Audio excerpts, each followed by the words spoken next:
Hello everyone, welcome back to my channel. তো কেমন আছো তোমরা সবাই? আশা করবো খুব খুব ভালো আছো, সুস্থ আছো, আর আমরাও খুব ভালো আছি। আর আজকে সকাল থেকে আমি এখানে রান্নাবান্নাতে ব্যস্ত হয়েছি। আর এখন আমি একটু লাল শাক এনেছিল, তো আমার হাজব্যান্ড তো একটু লাল শাক কেটে নিয়েছি, তো কেটে বেছে ভালো করে ভিজিয়ে রেখে দিয়েছি লাল শাক। আর এখানে আমি মসুরের ডাল ফোড়নি দিয়েছি। তো এই শাকটাকে আমি ভালো করে ধুয়ে নিচ্ছি। আর শাকটাকে ধুয়ে আমি আজকে শাক রান্না করব। অনেক দিন শাক খাওয়া হয়নি, আর মাঝে মধ্যে একটু শাক না খেলে ভালোও লাগে না, বলো না? শাক তো একটু চাই। আর এখানে আমি টক ডাল করেছি, এত গরম পড়েছে, তো টক ডাল ছাড়া আর কোনো ডালই ভালো লাগছে না। তো এখানে আমি টক ডাল করেছি, আর একটু লঙ্কা আর সর্ষে ফোড়নি দিয়ে আমি টক ডালকে ফোড়ন দিচ্ছি। আর করেছি ভাত, আর করব কাতলা মাছের, না, দই কাতলা করব। তো দই কাতলার রেসিপিটা তোমাদের সঙ্গে আমি শেয়ার করব। আর এখানে আমার ডাল হয়ে গেছে, ভাত তো আগেই হয়ে গেছে, আর আমি এখন শাকটাকে ধুয়ে নিয়েছি। এবার আমি একটু শাক বসাবো। তো কড়াই বসিয়ে দিয়েছি, আর কয়েকটা রসুন আমি ছুলে নিয়েছি, ছুলে আমি ওটাকে থেতো করে নিয়েছি। আর এখন সর্ষের তেল দিয়ে আমি শাকটাকে করব। তো লাল শাক সর্ষের তেল দিয়ে করলে খুবই ভালো লাগে। আর আমি এখানে একটা শুকনো লঙ্কা ফোড়নি দিয়েছি, আর দিয়েছি কালো জিরে ফোড়ন, আর তার মধ্যে দেব লসুন, যে আমি থেতো করেছিলাম লসুনটা দিয়ে দেবো।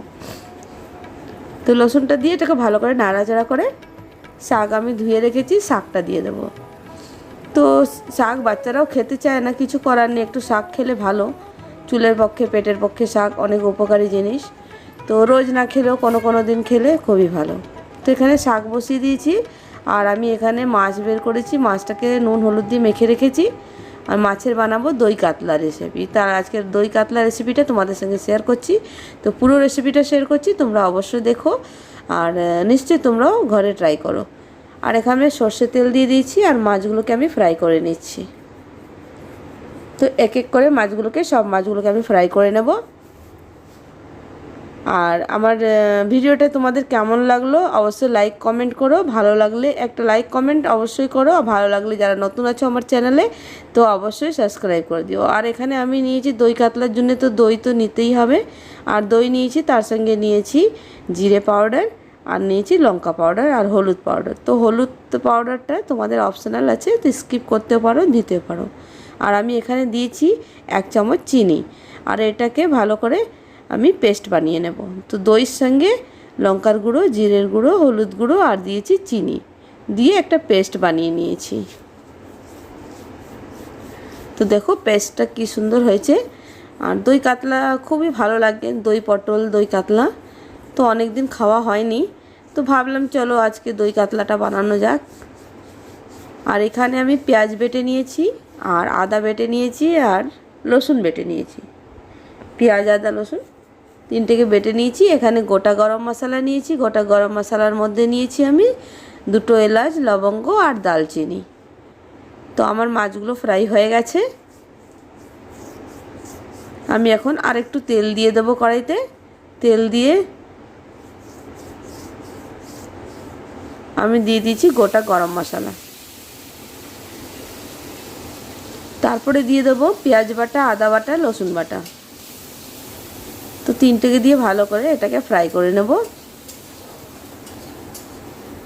তো একটু নতুন নতুন না রান্না করলে বাচ্চারাও খেতে চায় না, আর হাজব্যান্ডও বলে কি একই রকম রান্না করো, তো যার জন্য একটু নতুন নতুন রান্না করা হচ্ছে। আর এটাকে ভালো করে আমি ফ্রাই করে নেব। তো ভালো করে কষিয়ে নেব, একটুখানি কষানোর পরে দিয়ে দেবো যে দইটা ছিল। তো গ্যাসটাকে অবশ্যই স্লো রেখে তারপরে আমি দইয়ের পেস্টটা দেবো, নাহলে কেটে যাবে। দইটা না ফাটা ফাটা লাগবে, দেখতে ভালো লাগবে না। তো খেতে কিছু প্রবলেম হয় না, কিন্তু দেখতে ভালো লাগে না। তো দইটা দিয়ে ভালো করে কষিয়ে নেব। আর যতক্ষণ মশলাটা ভালো করে না কষে যাচ্ছে, আমি এর মধ্যে কিছুই দেবো না। এখন ভালো করে কষিয়ে নিয়ে আন্দাজ মতন দেবো নুন।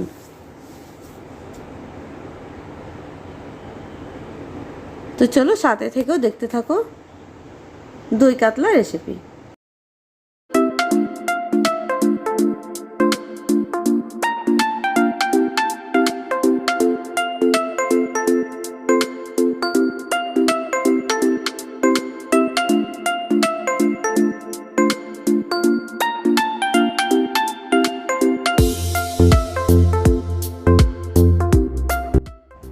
আর দেখো এখানে আমার মশলাটা ভালো করে কষানো হয়ে গেছে। এবার দিয়ে দিয়েছি জল। তো জলটাকে আমি না উষ্ণ গরম করে নিয়েছিলাম। তো আমি প্রায় কিছু চিকেন ফিশ হলে আমি উষ্ণ গরম করে জল দিয়ে দিই। তো জলটা আমার ফুটে গেছে এখন।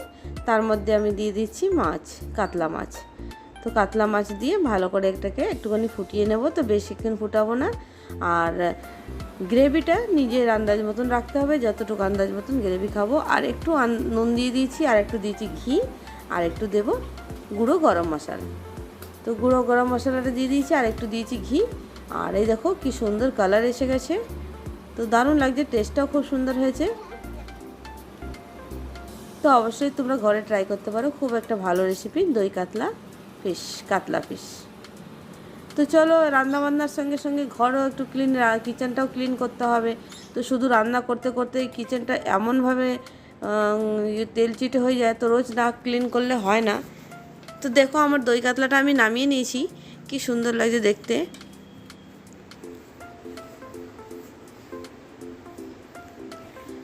তো দারুণ একটা রেসিপি। আর খেয়ে দেখবে সত্যি ভালো লেগেছে। আগে আমরা ট্রাই করেছিলাম, খুবই ভালো লেগেছিলো, যার জন্য আবার নেক্সট টাইম তোমাদের সঙ্গে আমি শেয়ার করলাম। তো এখন আমার দই কাতলা হয়ে গেছে, রান্নাবান্না কমপ্লিট হয়ে গেছে। আর এখন আমি যাচ্ছি কিচেন ক্লিনিং করতে। তো রোজকার ডেলি কিচেন ক্লিনিংটা তো করতেই হয়, না করলে কিচেনের অবস্থা তো খুবই খারাপ হয়ে যাবে। আর কিচেন আমাদের হচ্ছে মেন, কিচেন না পরিষ্কার করলে আমাদেরও ভালো লাগে না। তো আমি ডেলি কিচেন ক্লিনিং করি। তো যারা ডেলি পারো না, তো একদিন ছাড়া একদিন করতে পারো অবশ্যই। তো কিচেন দেখো আমি এখানটা তেলে রান্নাবান্না হলে তেল তো ছিটে ছিটে একটু একটু যায়। তুমি যদি রোজ না ক্লিন করো, তো ওইটা পুরো দেওয়ালে একটু একটু করতে করতে পুরো বেড়ে গিয়ে একদম বেশি তেল চিট হয়ে যায়। যার জন্য অল্পর মধ্যে যদি ক্লিন করে নাও, তাহলে অতটা কিন্তু রান্নাঘরটা নোংরা দেখা যায় না, আর পরিষ্কার থাকে। তো আমি এখন আগে সার্ফ দিয়ে সার্ফ না, লিকুইড আমি ভিমবার দিয়ে এটাকে ঘষে নিয়েছি। আর এখন একটা ন্যাপকিন দিয়ে ভালো করে মুছে নিচ্ছি। তো আমি প্রায় করি। তো কেন আমার রেগুলার কিচেন ক্লিন না করলে, চলো রেগুলার কেউ পারে না, আমিও বুঝতে পারছি। কিন্তু হ্যাঁ, একদিন ছাড়া একদিন করলে অবশ্যই কিচেন ক্লিন থাকবে, আর দেখতেও ভালো লাগবে। কিচেন পরিষ্কার থাকলে নিজেকেও ভালো লাগে রান্নাবান্না করতে, আর মনটাও খুব ভালো লাগে। কিচেন কেন, ঘরও পরিষ্কার না থাকলে দেখো মনটা যেন কীরকম ভালো লাগে। ঘর পরিষ্কার থাকলে কত ভালো লাগে। তো আজকে আমি কিচেন ক্লিনিংটা তোমাদের সঙ্গে শেয়ার করেছি, অন্যদিন আমি ঘর ক্লিনিংটা, হাউস ক্লিনিংটা পরে শেয়ার করব। তো ডেলি আমি করি, কিন্তু তোমাদের সঙ্গে শেয়ার হয় না। তো দেখো রান্নাবান্না কমপ্লিট হওয়ার পরে আমি রেগুলার, আমার এটা আছে, রান্না হয়ে গেলেই আমি রান্নাগুলো এক সাইডে রেখে আমি সব কিচেনগুলো পরিষ্কার করে নেবো। এখানে নুনের ডাব্বা পরিষ্কার করে নেবো, তেলের ডাব্বাগুলো একটু মুছে নেব। আর টুকটাক যে জিনিসগুলো আছে, যেরকম ইন্ডাকশান আছে, মিক্সচার আছে, এই যে টুকটাকগুলো, এগুলো রোজ পরিষ্কার করে নিলে, না হলে একদিন ছাড়া একদিন করে নিলেও অতটা নোংরা হয় না। তো চলো সাথে থেকো, দেখতে থাকো।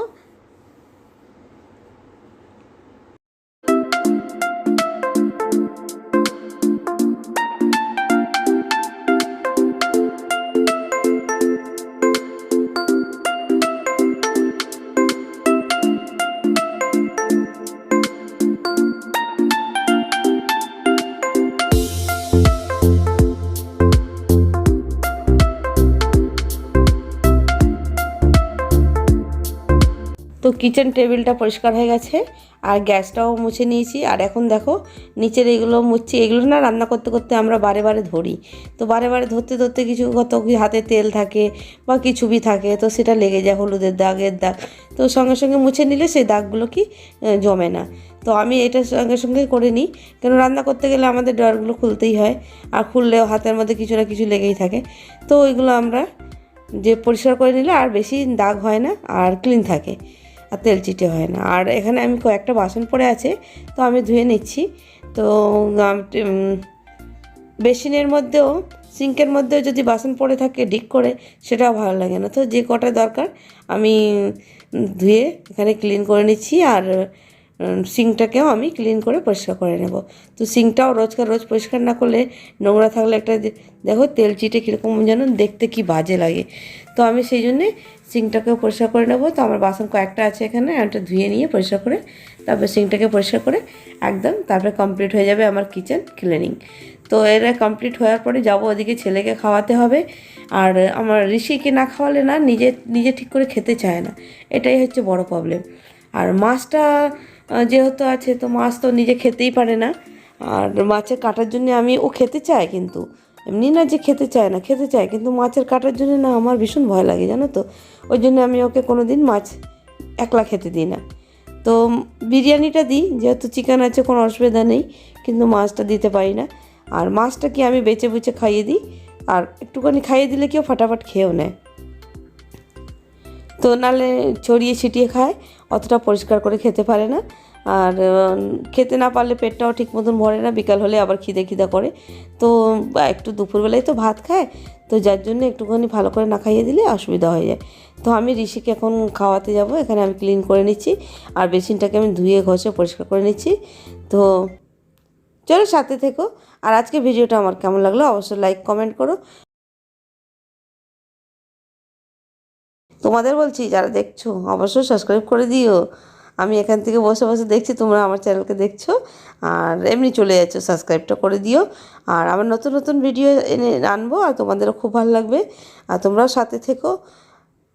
চলো আবার একটা নিউ ভিডিওর সঙ্গে আবার দেখা হবে। এখানে ক্লিনিংয়ের কাজ আমার ফিনিশ হয়ে গেছে, তো আমাকে এখন যেতে হবে ছেলেকে খাওয়াতে।